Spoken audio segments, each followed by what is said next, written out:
হযরত আদম আলাইহিস সালাম দুনিয়ার থেকে বিদায় হওয়ার 600 বছর পর সর্বপ্রথম দুনিয়ার মানুষকে ইবলিস মূর্তি পূজা শিক্ষা দিয়েছিল।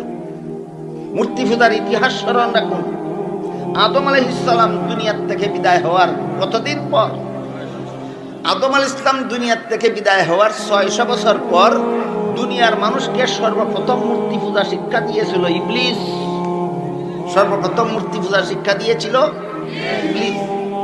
কিভাবে শিক্ষা দিয়েছিল আমি যদি সেটা বিস্তারিত বলতে যাই আমার মূল আলোচনার থেকে অনেক দূরে চলে যেতে হবে।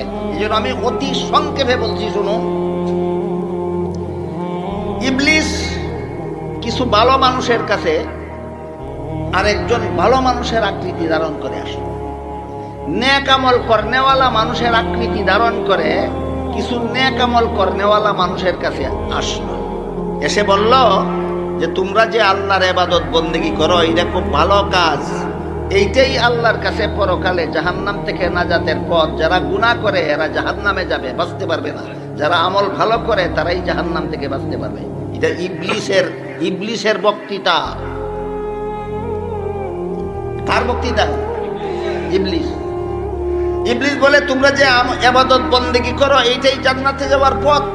যারা ইবাদত বন্দেগী করে না এরা জাহান্নামে যাওয়ার পথে আছে, সুতরাং তোমরা জান্নাতে যাওয়ার পথে আছো। কিন্তু আমি তোমাদের একটা কথা জিজ্ঞাসা করতে চাই, তোমাদের নবী যখন দুনিয়াতে উপস্থিত ছিলেন, নবীকে সাথে নিয়ে যখন তোমরা ইবাদত করেছো তখন যতটুকু মনোযোগী হয়েছ, বর্তমানে নবীর অবর্তমানে যখন ইবাদত বন্দেগী করতে যাও তখন কি ইবাদতে ততটুকু মনোযোগী হতে পারো?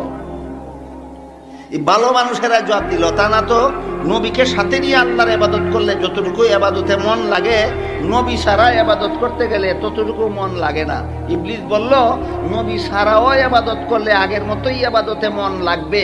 এমন একটা প্রসেস, এমন একটা পদ্ধতি আমি আজকে তোমাদের শিক্ষা দেব। কি পদ্ধতি? বলে তোমাদের নবীর চেহারাটা কেমন ছিল তোমাদের জানা নাই?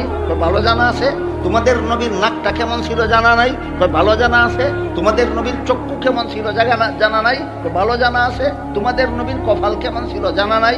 ভালো জানা আছে। সুতরাং এই নবীর একটা ভাস্কর্য বানাও। কার ভাস্কর্য?